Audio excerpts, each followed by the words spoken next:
আজকে আর দৌড়ায় আসিনি। আপনাদের ভালোবাসার টানেই আবার ছুটে এসেছি পাবনা প্যারাডাইস সুইটসে। আমার করা পাবনা প্যারাডাইসের ভিডিওটা আপনারা এত এত পছন্দ করেছেন, ভালোবাসা দিয়েছেন, তার জন্য অসংখ্য অসংখ্য ধন্যবাদ। আপনাদের জন্যই ভিডিওটি ভাইরাল হয়েছে। এই খুশিতে পাবনা প্যারাডাইসে আবারও চলে এসেছি উদযাপন করতে।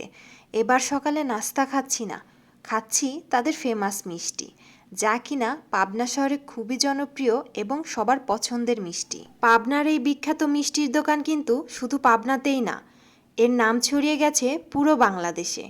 তাছাড়া প্রবাসী ভাইরা যারা আমার ভিডিও দেখেন, কমেন্টে বলেছেন প্যারাডাইসের মিষ্টি তারা খুব মিস করে। আজকে তাদের হরেক রকম বিখ্যাত মিষ্টি নিয়ে বসেছি। প্রথমেই শুরু করছি তাদের বিখ্যাত রাজভোগ দিয়ে। এই মিষ্টিটা এত সফট বলে বোঝানো যাবে না, মুখে দিতেই পুরো গলে যাচ্ছে। তাদের আরেকটা সিগনেচার মিষ্টি হলো এই রসমালাই। রসমালাই পছন্দ করে না এমন মানুষ খুবই কমই আছে।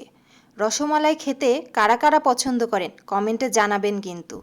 এতদিন শুধু হাড়িভাঙা আমের নামই শুনে এসেছি, কিন্তু মিষ্টির নামও যে হাড়িভাঙা হয় আজকেই প্রথম খেলাম।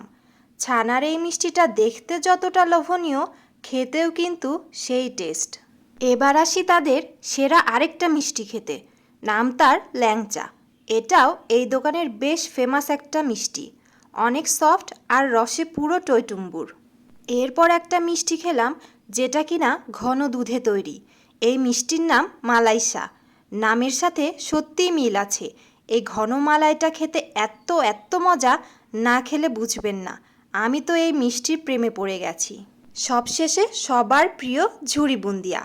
পাবনা প্যারাডাইসে ঢুকবেন আর ঝুরি বুন্দিয়া খাবেন না, এটা তো হতেই পারে না। পাবনার মানুষ মিষ্টি না খেলেও এখানকার ঝুরি বুন্দিয়া খাবেই খাবে। বুন্দিয়ার সাথে ঝুরি ভাজা খেতে খুব ভাল লাগে।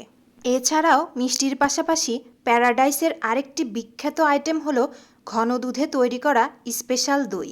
পাবনায় যদি আসেন কখনো, তাহলে প্যারাডাইসের মিষ্টি না খেয়ে ফিরে যাবেন না যেন।